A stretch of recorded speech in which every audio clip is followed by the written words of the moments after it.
Chapitre 1, Fondation de verre. Gabriel Arlot fixait les plans architecturaux étalés sur son bureau, la silhouette de Boston visible à travers les baies vitrées de son bureau en attique. À 52 ans, il avait bâti Arlot Construction de toutes pièces pour en faire l'une des plus importantes sociétés de développement immobilier du Nord-Est.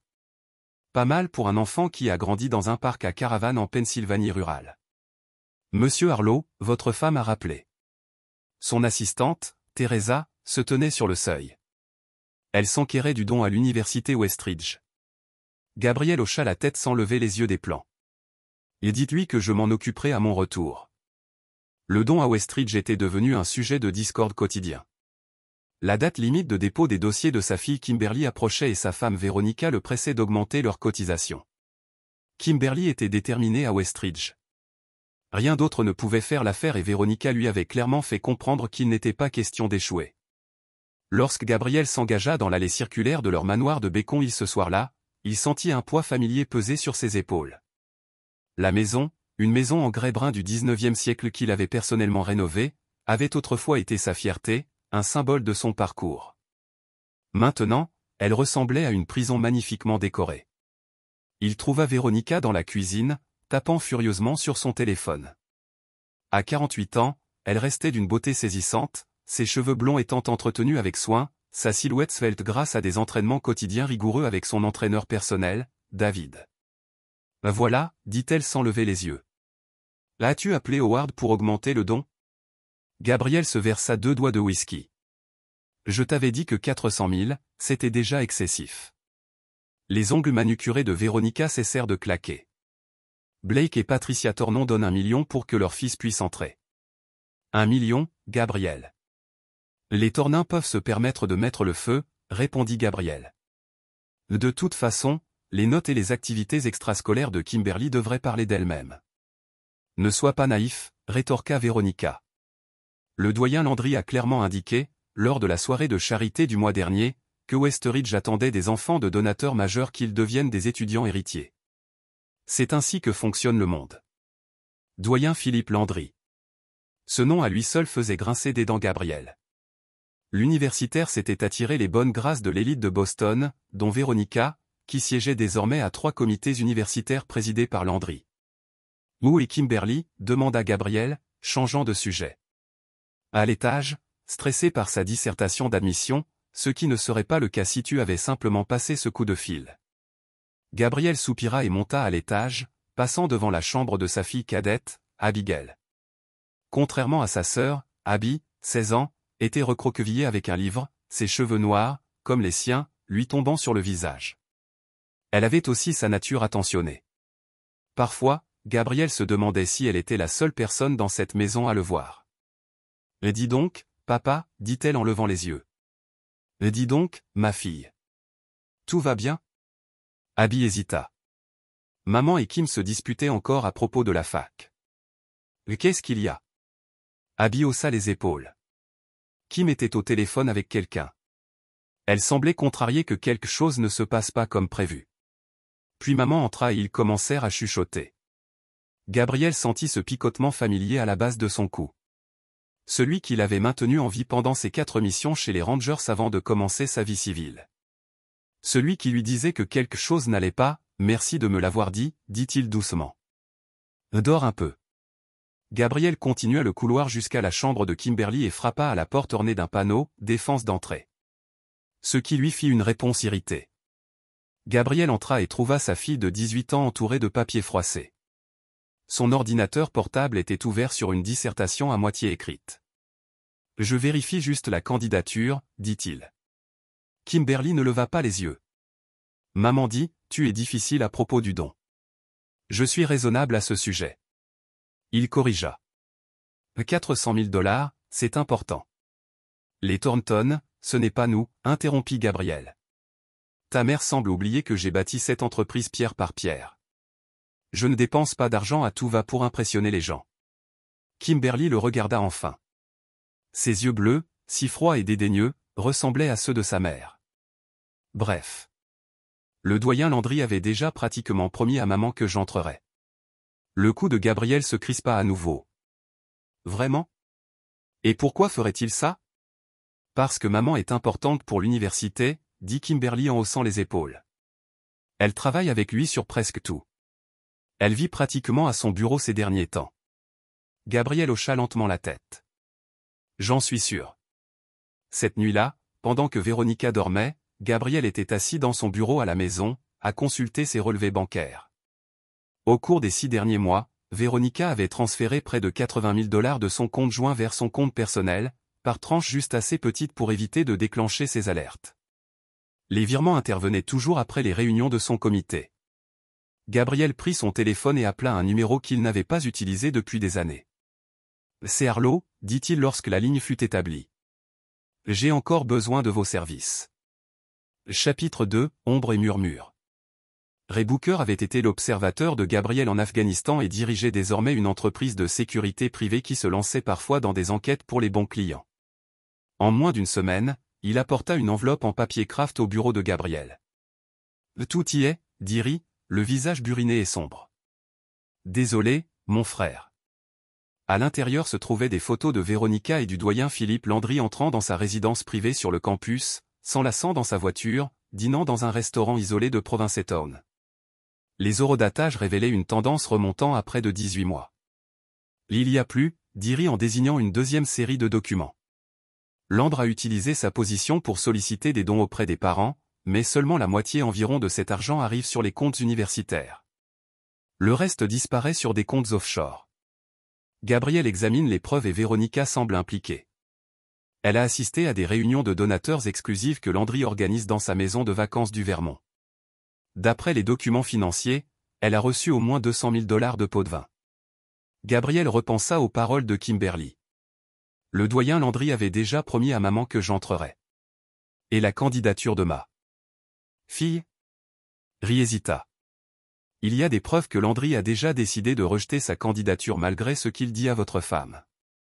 D'après les courriels que nous avons récupérés, il a demandé au comité d'admission de l'inscrire sur la liste des personnes définitivement refusées il y a 3 mois. Pourquoi?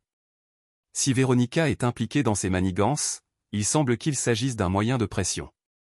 Continuez à faire patienter votre femme, à faire couler l'argent, puis à utiliser le rejet pour créer une crise. De leur communication. Il s'attendait à ce que vous injectiez plus d'argent dans le problème. Le visage de Gabriel resta impassible, mais Ray reconnut la fureur froide dans les yeux de son ancien commandant. Il y a encore une chose, ajouta Ray. Votre fille Kimberly est au courant de la liaison depuis au moins 6 mois. Elle et sa mère s'envoient des SMS à ce sujet. Gabriel absorba cette ultime trahison en silence. Que veux-tu faire? Demanda finalement Ray. Gabriel se leva et se dirigea vers la fenêtre. J'ai besoin de temps pour réfléchir, mais je veux continuer à les observer. Chaque mouvement, chaque appel, chaque réunion, est une arnaque universitaire.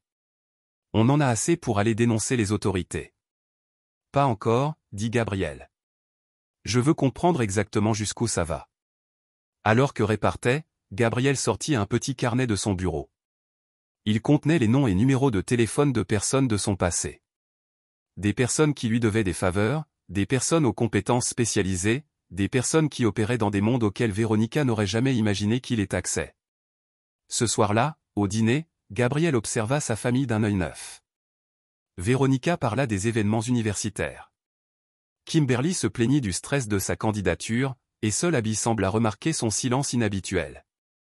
« Tout va bien, papa ?» demanda-t-elle tandis qu'il l'aidait à faire ses devoirs de mathématiques après le dîner. Gabriel pensa à sa fille cadette. « Abby, si tu savais que quelqu'un faisait quelque chose de mal, lui dirais-tu d'arrêter ou le laisserais-tu assumer les conséquences ?» Abby réfléchit un instant. « Je suppose que ça dépend s'il savait ou non que ce qu'il faisait était mal. Et s'il le savait vraiment, alors peut-être qu'ils doivent en subir les conséquences, dit-elle doucement. Sinon, comment apprennent-ils? Gabriel hocha la tête. C'est ce que je pense aussi. Le lendemain, Gabriel rencontra l'équipe juridique de son entreprise et son avocat personnel, apportant des modifications subtiles mais significatives à ses actifs commerciaux et personnels. Le week-end, il avait protégé l'essentiel de la tempête qu'il savait venir. Il reçut un SMS de Ray qui rencontrait Fisher, avocat spécialisé en divorce, aujourd'hui. Elle remue les pièces du puzzle. Véronica se préparait donc à la guerre. Gabriel ne fut pas surpris. Ce qui le surprit, c'était le peu de douleur qu'il ressentait. Juste une détermination froide à s'assurer que ceux qui l'avaient trahi ne récoltent pas les fruits de leur tromperie. Plus tard dans la soirée, Gabriel entendit Véronica au téléphone dans son bureau. « Oui, Philippe, j'ai parlé à Fizé. Il dit qu'avec les preuves de la négligence de Gabriel envers l'éducation de Kimberly et notre mariage, nous pouvons exiger 70% des biens. Oui, je sais que la lettre de refus doit arriver en premier. Elle le dévastera et l'encouragera à s'installer rapidement. Bien sûr, Kimberly sait quoi dire. » Gabriel s'éloigna silencieusement de la porte. Les pièces du puzzle se mettaient en place dans son esprit. Un refus conçu pour créer un maximum de drame, suivi des papiers du divorce et des exigences concernant l'œuvre de sa vie. Il l'avait gravement sous-estimé. Chapitre 3. Le point de rupture. 3 semaines plus tard, l'enveloppe de l'université Westridge arrivait. Gabriel, prévenu par des sources qu'il avait placées au bureau des admissions, travaillait à domicile ce jour-là. Kimberly arracha la grande enveloppe d'un courrier, son excitation se transformant en confusion en l'ouvrant. « Ce n'est pas possible », murmura-t-elle en lisant la lettre. « Ce doit être une erreur. » Véronica se précipita. « Qu'est-ce qui se passe? Que s'est-il passé? » « J'ai été refusé, » dit Kimberly en élevant la voix. « Ils m'ont rejeté. » Véronica s'empara de la lettre, le visage blême en la lisant. Son regard se posa sur Gabriel, assis calmement au comptoir de la cuisine, examinant les plans. « C'est ta faute », hurla Kimberly en se précipitant vers Gabriel et en lui lançant la lettre de refus. « Tu es une telle déception. » Gabriel prit calmement la lettre et la lut, même s'il en connaissait déjà le contenu. « Je suis désolé, Kimberly. Je sais à quel point tu la voulais. Être désolé ne résoudra pas le problème, hurla-t-elle. Tu n'as pas donné assez. Tu ne t'en souciais pas assez. Maintenant, ma vie est ruinée. » Véronica passa un bras réconfortant autour de Kimberly, le regard froid fixé sur Gabriel. « Elle a raison. Tu sais, maman a raison. Tu as tout gâché. » Gabriel plia soigneusement la lettre et la rendit à Kimberly.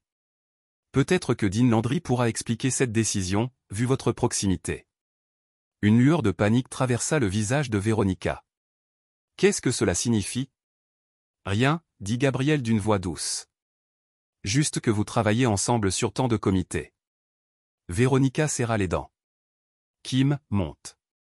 J'ai besoin de parler à ton père. » Une fois Kimberly partie en trombe, l'attitude de Véronica changea du tout au tout. « Je veux divorcer, » dit-elle d'un ton neutre. « Avant lundi prochain, c'est plutôt soudain, » remarqua Gabriel. « Ne fais pas l'idiote. Notre mariage est terminé depuis des années. J'ai déjà parlé à mon avocat. Tu recevras les papiers demain. » Elle sourit faiblement.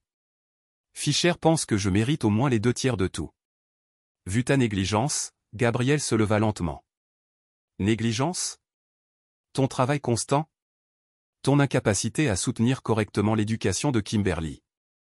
Ta distance émotionnelle? » Véronica cocha la liste sur ses doigts. Fischer dit, « Nous avons un dossier très solide. » Je vois, dit Gabriel doucement. Comme tu veux. Véronica cligna des yeux, visiblement surprise par son acceptation calme. C'est tout. Pas de discussion. À quoi bon, demanda Gabriel. Tu as visiblement pris ta décision. La suspicion s'insinua dans l'expression de Véronica. Qu'est-ce que tu prévois? Gabriel. Des préparatifs? Rien. Tu veux divorcer d'ici lundi? Tu l'auras. Il rassembla ses plans. Maintenant, si tu veux bien m'excuser, j'ai du travail. Alors que Gabriel s'éloignait, il entendit Véronica composer immédiatement son numéro. Philippe, il y a un problème. Il est trop calme. Je dois aller plus vite. Dans son bureau, Gabriel passa un coup de fil. Ray, c'est l'heure. Active tout. Au cours des 5 jours suivants, Gabriel sembla être un modèle de coopération. Il rencontra l'avocat spécialisé en divorce de Véronica sans se faire représenter, acquiesça gentiment aux exigences extravagantes et signa les papiers préliminaires sans discuter. Pendant ce temps, il mettait méthodiquement en œuvre ses propres plans. Appels passés, documents livrés, fonds transférés par des canaux intraçables. Dimanche soir, il prépara un petit sac. « Où vas-tu » demanda Véronica en le voyant se diriger vers la porte. « Tu veux être parti d'ici lundi » répondit Gabriel. « On est presque lundi. Les papiers ne sont pas encore finalisés. Je te donne ce que tu veux, Véronica. N'est-ce pas suffisant ?» En sortant de l'allée, Gabriel jeta un coup d'œil à la maison. Abby se tenait à sa fenêtre et l'observait. Il lui adressa un petit signe de tête, qu'elle lui rendit. Elle savait qu'elle était prête. Le lundi matin se leva clair et net. À 10 heures précises, une Mercedes noire s'arrêta devant la résidence des Harlow. Un homme grand, vêtu d'un costume impeccable, en sortit, une fine serviette en cuir à la main. Il sonna. Véronica répondit en fronçant les sourcils. « Puis-je vous aider, Madame Harlow ? Je suis Calvin Reed, l'avocat de Monsieur Harlow. J'ai des documents pour Kimberly Harlow. » Sa voix était professionnellement détachée. « Je vais les prendre, dit Véronica en attrapant la serviette. J'ai bien peur que mes instructions soient de les remettre directement à Kimberly, répondit Calvin d'une voix douce. Monsieur Harlow fut très précis. Maman, qui est-ce ? Kimberly apparut derrière sa mère, les yeux rougis par les larmes causées par son refus. J'ai des documents pour toi de la part de ton père, expliqua Calvin en ouvrant la mallette et en sortant une épaisse enveloppe. Il te demanda de les consulter immédiatement.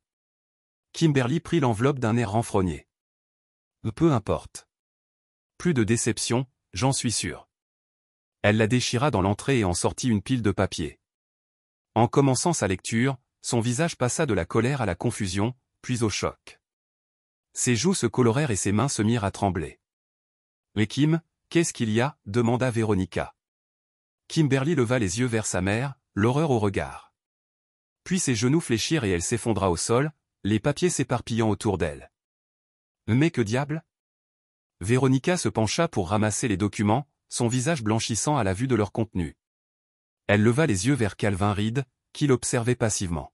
« Qu'a-t-il fait » Calvin consulta sa montre. « Si vous voulez bien regarder les informations, Madame Harlow, je crois que cette question va bientôt trouver une réponse. » Chapitre 4. Le prédateur silencieux. 6 mois plus tôt, Gabriel avait ressenti les premiers soupçons concernant les activités de sa femme. Les nuits tardives, l'intérêt soudain pour les affaires universitaires, le secret des appels téléphoniques, tout cela avait éveillé l'hypervigilance qu'il avait développée pendant son service militaire. Mais Gabriel n'était pas homme à agir au feeling. Il avait besoin de faits. Ce que Véronica ignorait de son mari, c'est qu'avant de devenir un constructeur prospère, Gabriel Harlow avait été le sergent Gabriel Harrison, l'un des agents de reconnaissance spéciaux les plus efficaces des Rangers. Son travail consistait à infiltrer des territoires hostiles, à recueillir des renseignements et à extraire sans détection des compétences qui s'adaptaient étonnamment bien au monde impitoyable de la promotion immobilière haut de gamme. Lorsque Gabriel avait rencontré Véronica pour la première fois lors d'un gala de charité il y a 20 ans, il était en train de créer son entreprise et elle, coordinatrice d'événements juniors, rêvait d'ascension sociale. Ils étaient tombés amoureux, du moins le pensait-il, et il lui avait offert la vie qu'elle avait toujours désirée.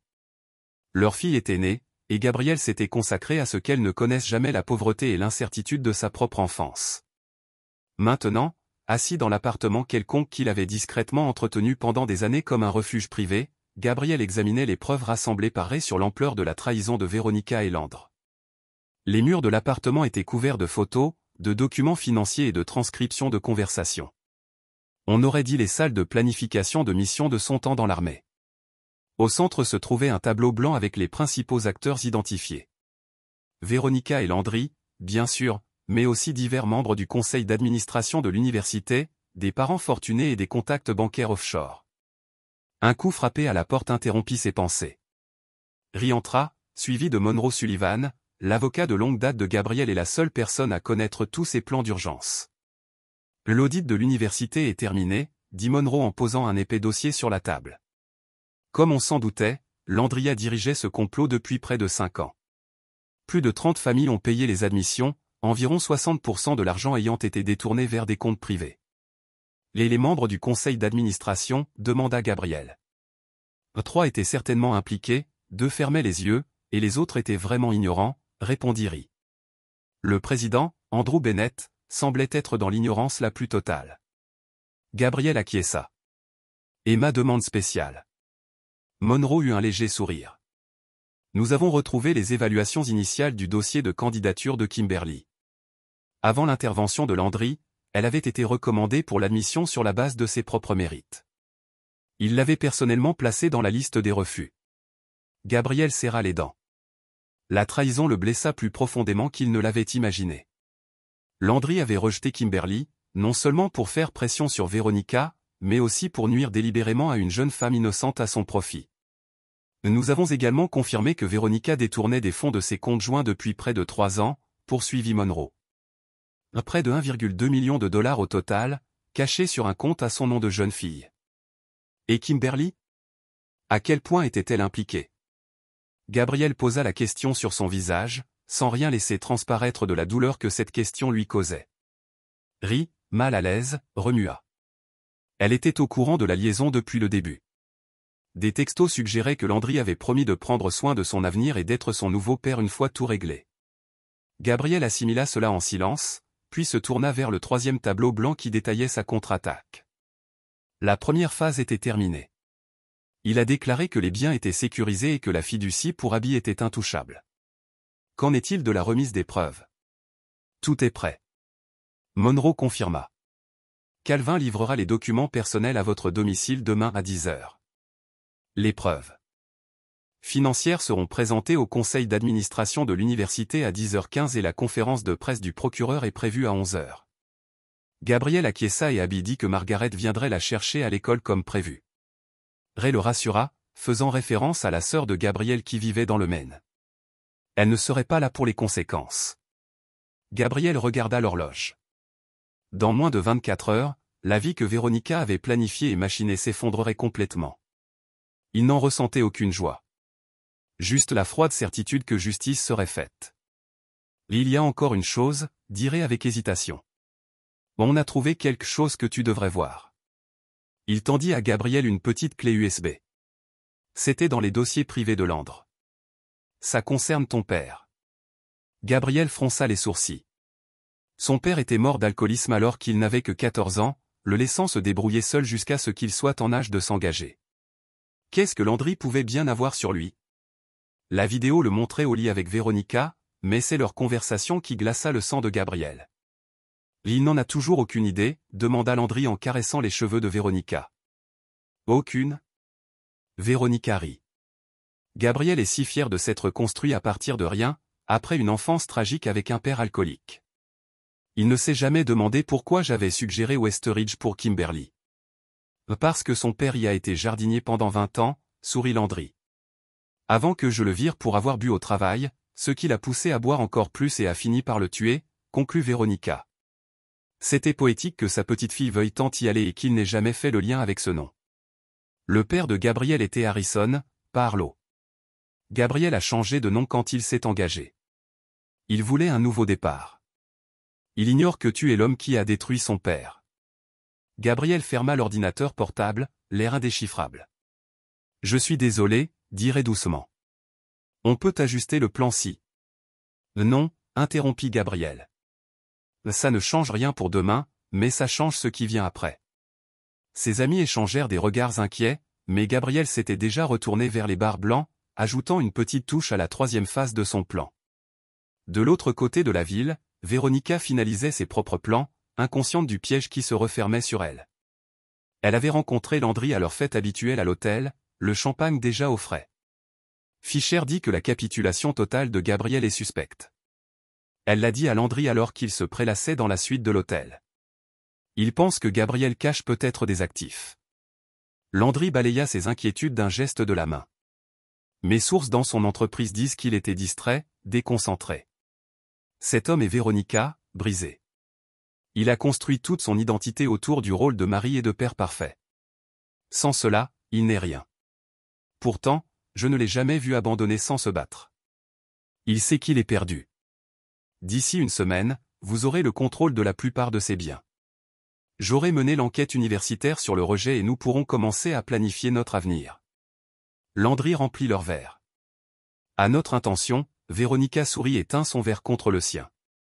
Aucun des deux ne remarqua la minuscule caméra cachée dans le détecteur de fumée, enregistrant chaque mot. Chapitre 5. Le projet de l'architecte. Dimanche soir, alors que Gabrielle préparait son petit sac à la maison, Abby frappa doucement à la porte de sa chambre. « Tu pars vraiment, papa » demanda-t-elle, le regard inquiet. Gabrielle s'assit au bord du lit et tapota l'espace à côté de lui. « Juste un instant. Tu vas rester chez tante Margaret quelques jours à cause de maman et de Dean Landry. » demanda Abby doucement. Gabrielle se figea. « Qu'est-ce que tu en sais ? » ?»« Je ne suis pas stupide, papa. Maman le voit depuis des lustres. Kim le sait aussi. Elle trouve ça génial parce qu'il a promis de l'aider à entrer à Westridge. » La voix d'Abby devint amère. « Non pas que ça ait marché. » Gabrielle observa sa fille cadette. « Pourquoi ne me l'as-tu pas dit ? J'ai essayé à ma façon, mais tu travailles tellement, et quand tu es à la maison, tu as toujours l'air fatigué. » Abby baissa les yeux sur ses mains, et j'eus peur. « De quoi ? Que si je te le disais, tout s'écroulerait. » Une larme coula sur sa joue. « Mais tout s'écroule quand même, n'est-ce pas ? » Gabrielle passa son bras autour de ses épaules. « Certaines choses s'écroulent, mais parfois il faut tout démolir avant de reconstruire. » Abby leva les yeux vers lui. « Maman a dit que tu perdrais tout dans le divorce. Que tu avais déjà signé les papiers. » Un petit sourire éclaira les lèvres de Gabrielle. « Ta mère voit ce qu'elle veut voir. Que va-t-il se passer demain ? » La vérité éclatera, dit simplement Gabrielle. « Sur beaucoup de choses. Est-ce qu'on s'en sortira, toi et moi ? » Gabrielle la serra fort dans ses bras. « On s'en sortira toujours, Abby. C'est promis. » De l'autre côté de la ville, dans son appartement spartiate, Gabrielle effectuait ses derniers préparatifs. Les preuves qu'il avait rassemblées allaient bien au-delà de la liaison de Véronica et Landry. Il avait découvert un réseau de corruption que Landry avait bâti au fil des ans. Fausses confessions, dons détournés, pots de vin et chantage. En collaborant avec des contacts soigneusement sélectionnés et les forces de l'ordre, Gabrielle avait monté une affaire qui était désormais sur le point d'exploser aux yeux du public. Mais l'enquête officielle n'était qu'une partie de son plan.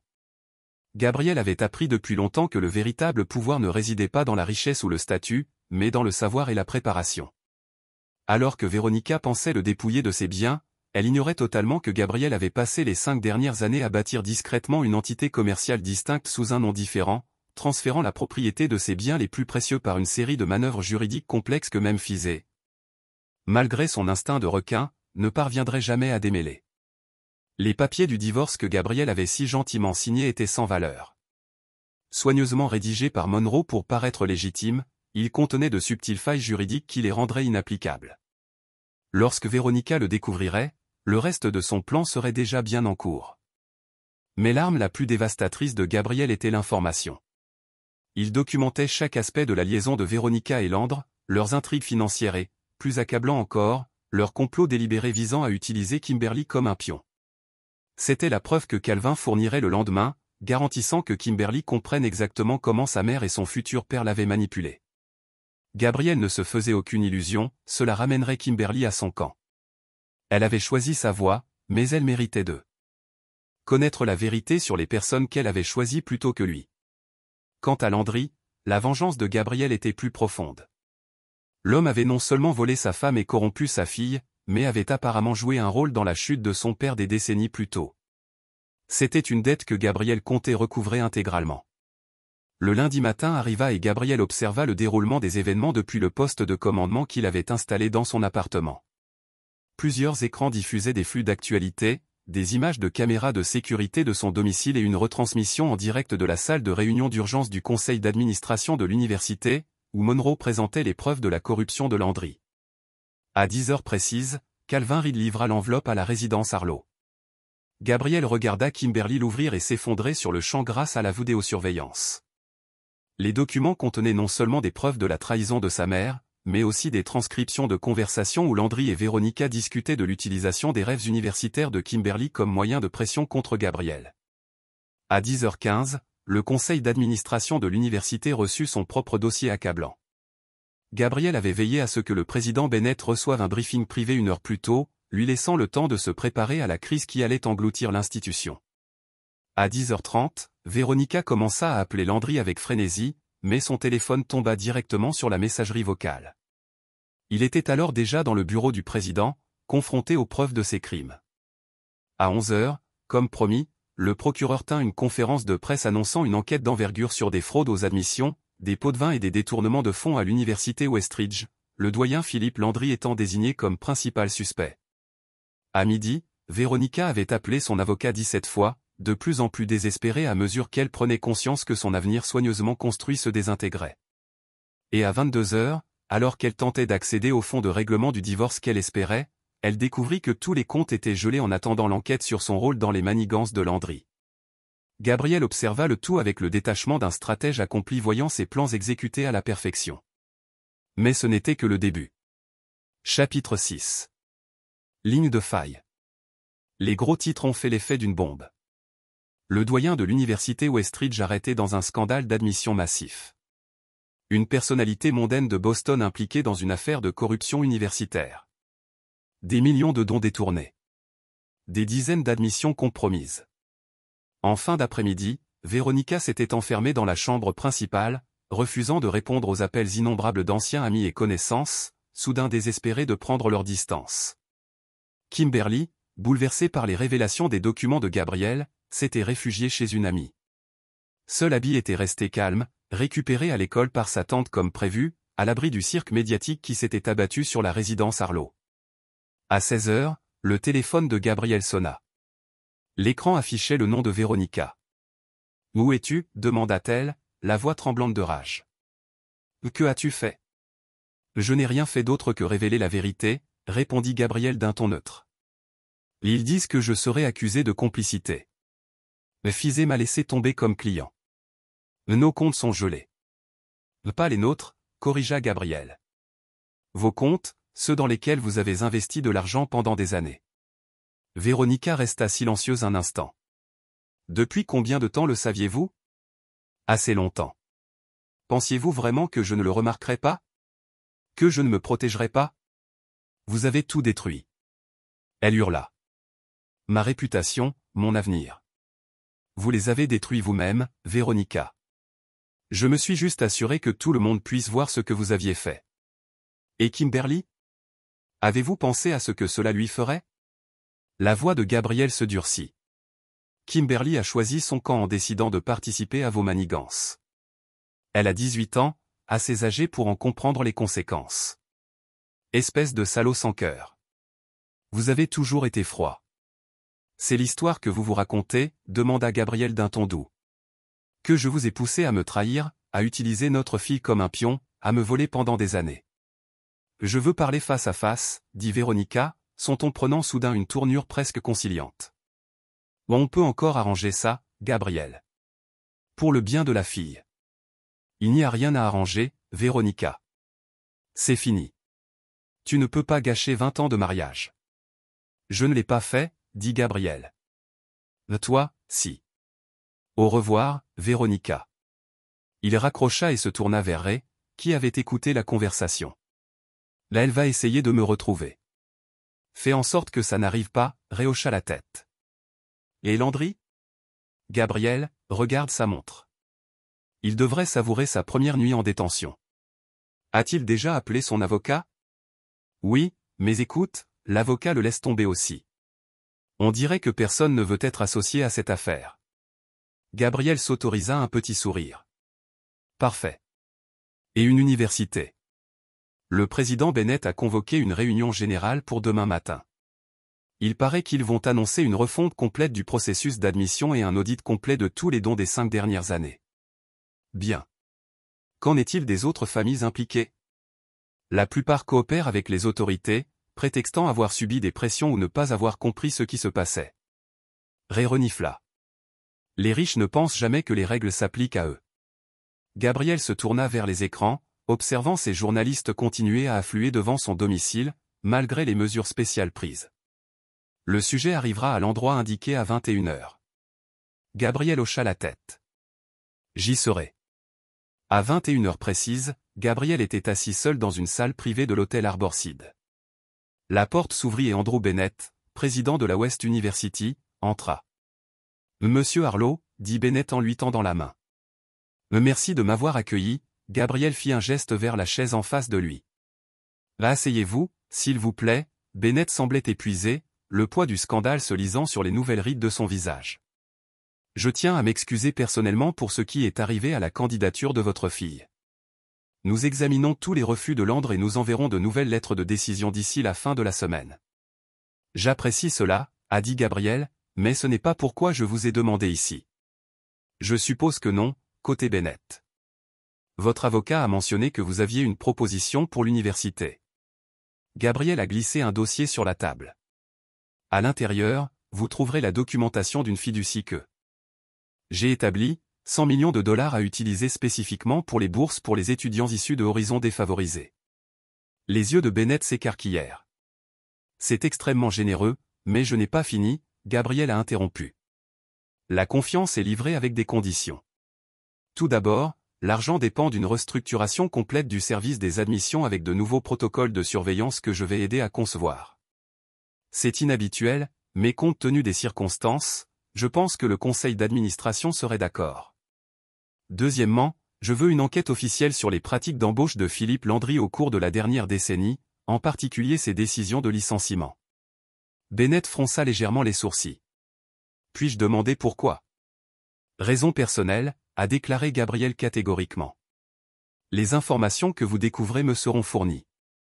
Je vois. Bennett a étudié attentivement Gabriel.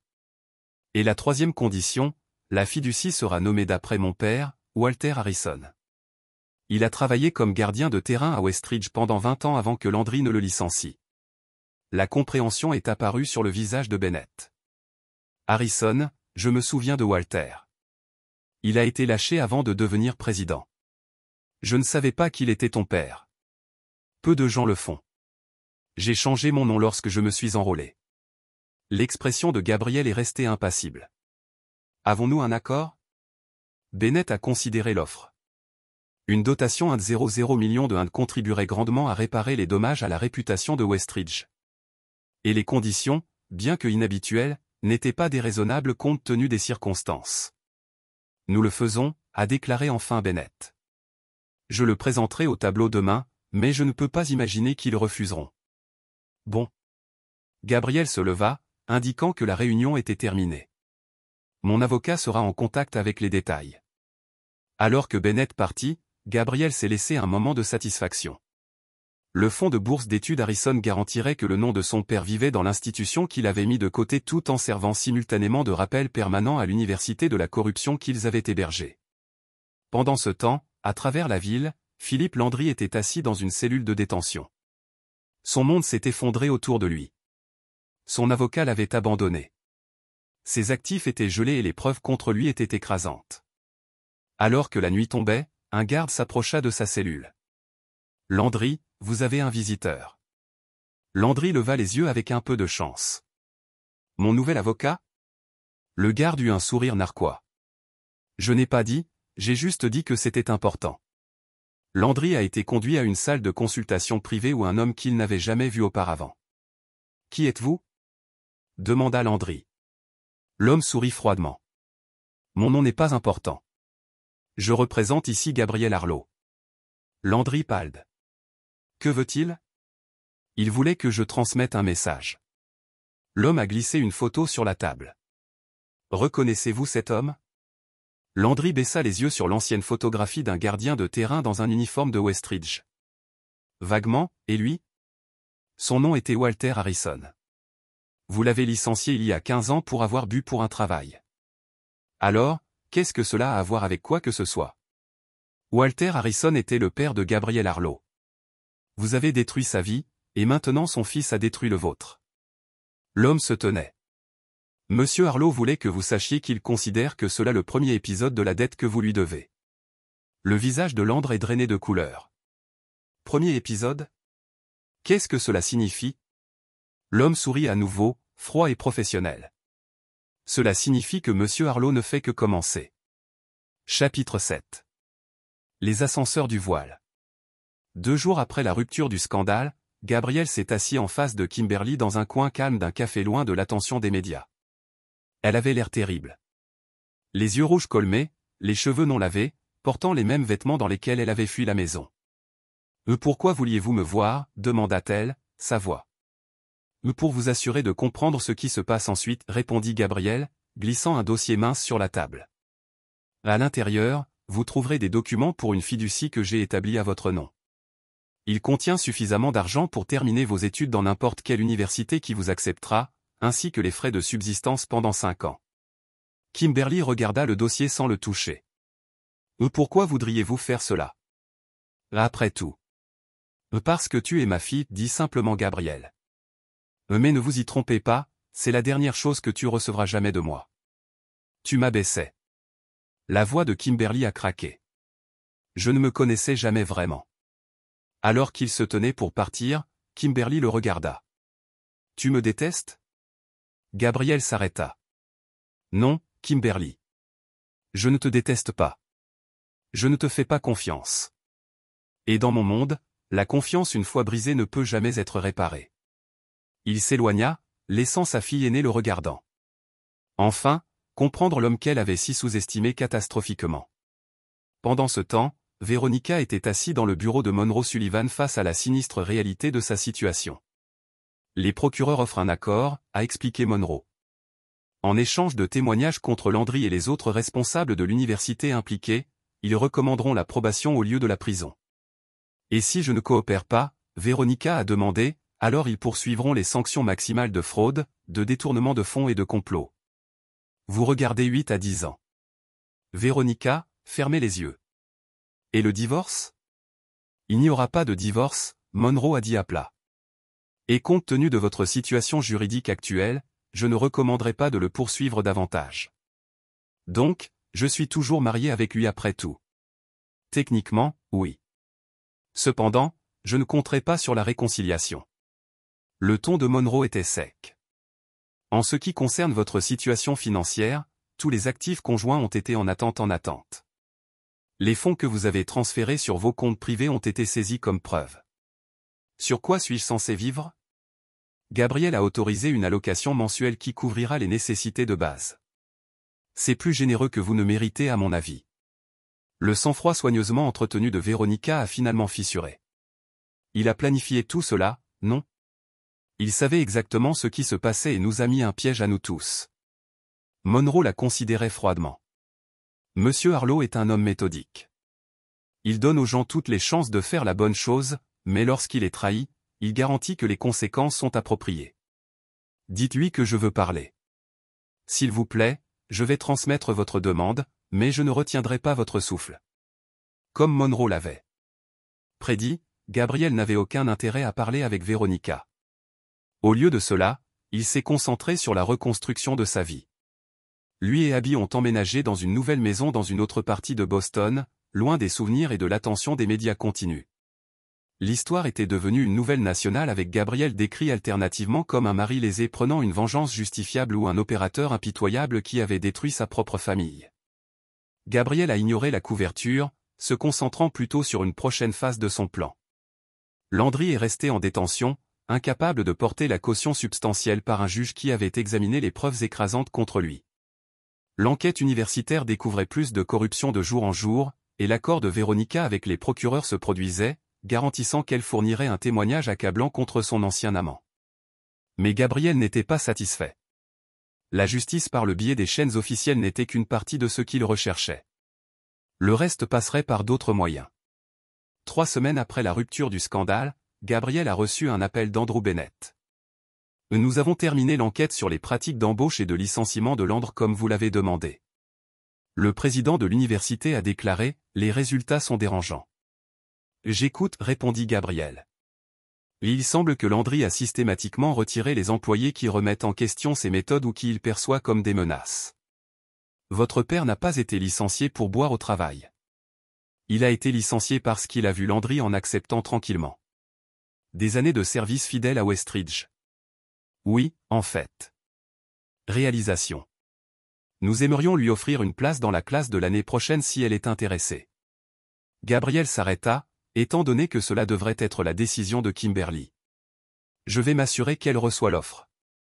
Après avoir terminé l'appel, Gabriel s'est assis en silence pendant un long moment. Puis il a composé Ray. Il est temps pour la phase finale, a-t-il dit simplement. Le lendemain matin, Philippe Landry a été conduit dans une salle d'audience pour une audience d'examen des cautionnements. Son nouvel avocat, un défenseur public submergé de cas, lui avait à peine parlé. Alors que Landry prenait place, il remarqua un homme de la galerie le regardant directement. Gabriel Arlot. La peur a traversé Landry alors qu'il se souvenait du message délivré à sa cellule. Monsieur Arlot ne fait que commencer. L'audience a procédé à la poursuite des procureurs contre toute réduction de la caution compte tenu du risque de vol et de la découverte continue de preuves. L'avocat de Landry a avancé un argument préfacteur sur les liens de son client avec la communauté, mais le juge semblait insensible. Ensuite, tout comme le juge était sur le point de gouverner, un officier de la cour a approché le banc et lui a remis un document. Le juge fronça les sourcils en le lisant, puis leva les yeux vers Landry avec un nouveau contrôle. Le conseil s'approcha, ordonna-t-il. Les procureurs et l'avocat du paysage se sont blottis sur le banc pour une conversation tendue. Quand ils sont retournés à leur table, l'avocat de Landry avait l'air choqué. Votre honneur, a annoncé le procureur principal. Nous venons de recevoir des informations crédibles que M. Landry a pris des dispositions pour fuir le pays en cas de libération. Nous sommes prêts à présenter des preuves de demande de passeport sous un alias et des communications avec des contacts dans les pays sans traité d'extradition. Landry halta. C'est absurde. Abda c'est telle chose. Le juge la fait taire avec un regard. Étant donné que cette nouvelle information est refusée, le défendeur restera en garde permettant le moindre sourire. Peu importe d'où il vient ni comment il a été créé. Ce qui compte, c'est que c'est convaincant. Vous me encadrez. Vous êtes déjà coupable de nombreux crimes, monsieur Landry. Cela garantit que vous n'échappez pas aux conséquences. L'homme s'est penché en avant. Monsieur Arlot voulait que je vous dise quelque chose. Il a dit de vous rappeler que son père est mort seul, s'est cassé et disgracé à cause de ce que vous avez fait. Il veut que vous ressentiez le même sort. C'est fou. Une dernière chose, monsieur Arlot, il a fait de la prison. La nouvelle maison de Gabriel. Rencontrant, suppliant leur père de donner à sa sœur une chance de parler. Vous avez 10 minutes, dit Gabriel en ouvrant la porte. Il ne l'a pas invité à entrer, à la place sur le porche et à fermer la porte derrière lui. Kimberly avait perdu du poids et son apparence auparavant parfaite était maintenant modérée. J'ai reçu l'offre de Westridge, a-t-elle déclaré. Et je voulais vous remercier. Je sais que tu devais avoir quelque chose à voir avec ça. Je ne l'ai pas fait, répondit Gabriel honnêtement. L'université a examiné votre application sur ses mérites. Parce que c'est plus facile de voir la vérité. Parler, sa voix était de niveau. Retour ensemble exactement tel qu'il était. Il y aura toujours des fissures, il manquera toujours des pièces. Je sais, mais je ne te fais pas confiance, a poursuivi Gabriel. Je ne fais pas confiance à vos motivations ou à votre fidélité, et je ne prévois pas cela changeant. Des larmes fraîches ont versé les joues de Kimberly. Donc, c'est tout. Nous avons fini pour toujours à cause d'une erreur. Ce n'était pas une erreur. C'était des centaines de choix sur plusieurs mois. Les choix que vous avez faits en tant qu'adulte ayant une pleine connaissance de ce que vous faisiez. Le ton de Gabriel est resté calme. La fiducie continuera de subvenir aux besoins de vos études et de vos besoins de base. Vous aurez l'occasion de construire une vie pour vous-même, mais cette vie ne m'inclura pas. Et Abby? Tu me gardons aussi d'elle? Abby peut prendre ses propres décisions concernant votre relation. Je n'interférerai pas avec ça. Mais elle vit avec moi, et cela ne changera pas. Kimberly a fait un pas vers lui. S'il vous plaît, papa. Tout le monde fait des erreurs. Tu ne peux pas me pardonner? Le pardon et la confiance ne sont pas la même chose, a répondu Gabriel. Moi ne vous souhaite pas mal, Kimberly. Mais certains ponts une fois brûlés ne peuvent pas être reconstruits.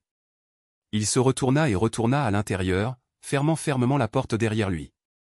À l'intérieur, Abby attendit, son expression espante. Comment ça s'est passé? Gabriel secoua légèrement la tête. Certaines blessures sont trop profondes pour guérir. Abby, elle est vraiment désolée, papa. Je la crois. Je suis sûr qu'elle est maintenant qu'elle a connu les conséquences de ses actions.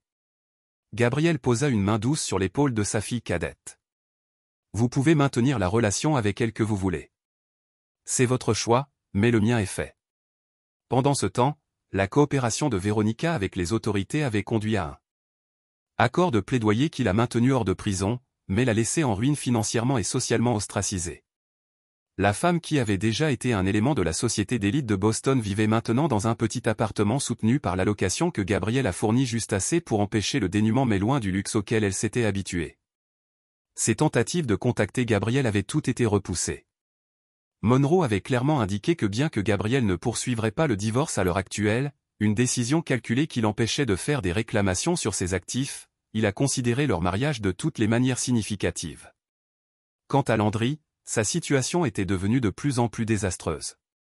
Les nouvelles victimes se sont manifestées quotidiennement, révélant comment il avait manipulé des admissions, des dons contraints et, dans certains cas, des étudiants et du personnel harcelés sexuellement. Son procès était encore dans des mois, mais sa réputation a déjà été détruite au-delà de la réparation. Ce que Landry ne savait pas, c'est que Gabrielle avait systématiquement démantelé toutes les amitiés, toutes les alliances et chaque système de soutien potentiel que l'ancien Dean aurait pu appeler. Grâce à un réseau d'agents et à des informations soigneusement placées, Gabrielle s'était assuré que Landry était totalement seul dans sa chute. 2 mois après l'arrestation de Landry, Gabrielle a reçu un appel de Ray. C'est fait, dit Ray sans préambule. Les comptes offshore lui ont été retracés. Les fédéraux ajoutent un blanchiment d'argent et une évasion fiscale aux charges et à l'arrangement spécial en place. Le vieil ami de votre père dans le personnel pénitentiaire a confirmé que Landry sera hébergé dans le Général Population, pas la garde de protection comme l'a demandé son avocat. Gabrielle hocha la tête, bien que Ray ne puisse pas le voir. Bon, qui m'y a informé. Ce soir-là, Gabrielle s'est assis dans son étude en examinant les plans pour un nouveau projet de développement. Son entreprise avait non seulement survécu au scandale, mais avait prospéré. Comme l'image de Gabrielle en tant que mari lésé prenant une vengeance justifiée avait résonné avec de nombreux nouveaux investisseurs, et des projets qui avaient été bloqués ont soudainement trouvé l'approbation. Un coup doux à la porte a interrompu son travail. Abby est entrée, portant 2 tasses de thé. « Je pensais que vous pourriez avoir besoin de cela, » a-t-elle dit, en plaçant une à côté de lui. « Merci. » Mais Gabrielle a mis les plans de côté et a donné toute son attention à sa fille. « Tout va bien ?» Abby s'est assise sur la chaise en face de son bureau. J'ai vu la nouvelle de l'accord de la maman et que M. Landry a considéré sa réponse. Conséquence de leurs actions. Abby l'a étudié avec des yeux trop sages pendant ses 16 ans. Allez-vous leur pardonner? Non, Gabrielle a dit simplement. Certaines trahisons ne peuvent pas être pardonnées. Pas même, maman. Après 20 ans de mariage. Surtout pas après 20 ans. La durée aggrave la trahison, pas mieux. Abby acquiesça lentement. Et Kim? Gabrielle soupira. C'est plus compliqué parce qu'elle est ta fille. Parce qu'elle est jeune.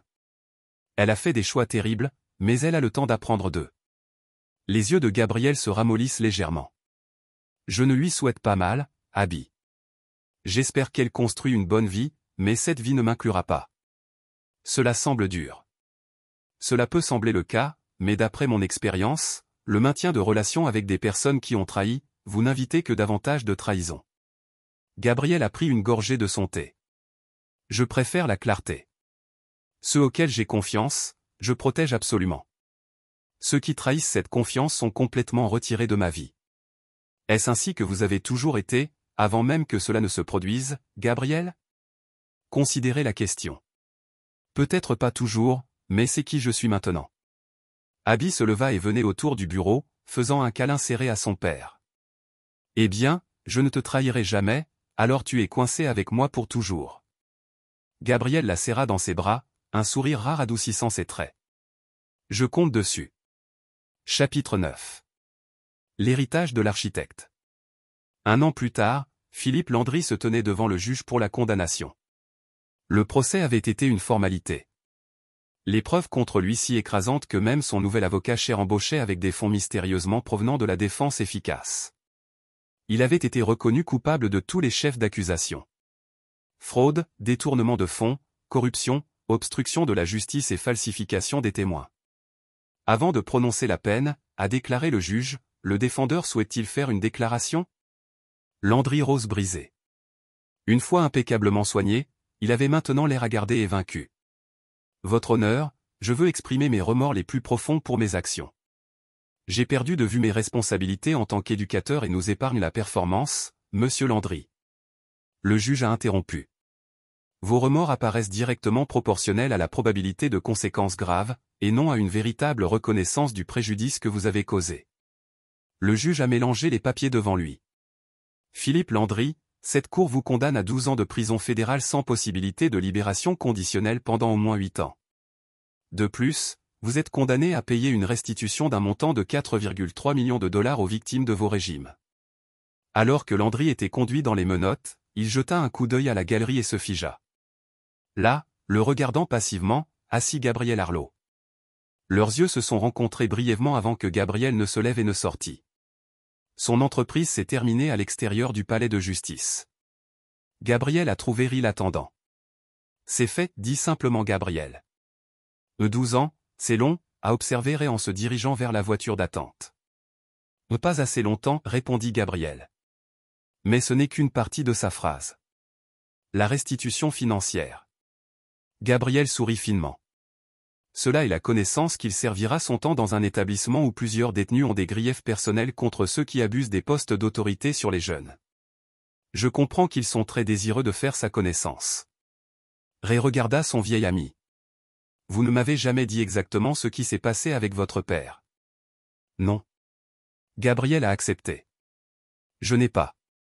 Ils sont retournés en silence au bureau de Gabriel où un nouvel ensemble de plans architecturaux attendait son approbation. La tour Harrison serait son projet le plus ambitieux à ce jour. Un bâtiment historique qui remodèlerait Boston Skyline et cimenter son héritage dans la ville. Ce soir-là, Gabriel est rentré chez lui pour trouver un dîner de cuisine Abby. La musique jouant alors qu'elle se déplaçait dans la cuisine avec une toute nouvelle confiance. De ses 17 ans. Sans bon, a-t-il commenté, accrochant son manteau. Italien. J'ai trouvé une recette en ligne. Abby a refusé la musique. Comment était la condamnation? Comme prévu, Abby l'a étudié. Cela a-t-il aidé à le voir faire face à la justice? Gabriel, considérez la question. La justice est un concept compliqué, Abby. Ce qui s'est passé aujourd'hui, c'est la punition, ce qui n'est pas tout à fait la même chose. Mais vous avez ce que vous vouliez. J'ai veillé à ce qu'il ait reçu les conséquences qu'il a gagnées. Gabriel s'est versé un verre d'eau. Comment était l'école? Abby l'a laissé changer le sujet. Bon. Mademoiselle Patterson veut que je postule pour un programme d'architecture d'été au MIT. Dit que j'ai un talent naturel. Elle a raison. Dit Gabriel avec fierté. Nous pouvons examiner l'application ce week-end. Pendant qu'il mangeait le dîner, le téléphone de Gabriel a sonné avec un numéro qu'il n'a pas reconnu. Il était sur le point de le faire taire quand quelque chose le faisait répondre. Gabriel Arlot. Monsieur Arlot. Il s'agit de l'infirmière Reynolds au Boston Memorial. J'appelle à propos de votre femme, Véronica Arlot. Gabriel fronça les sourcils. Et elle?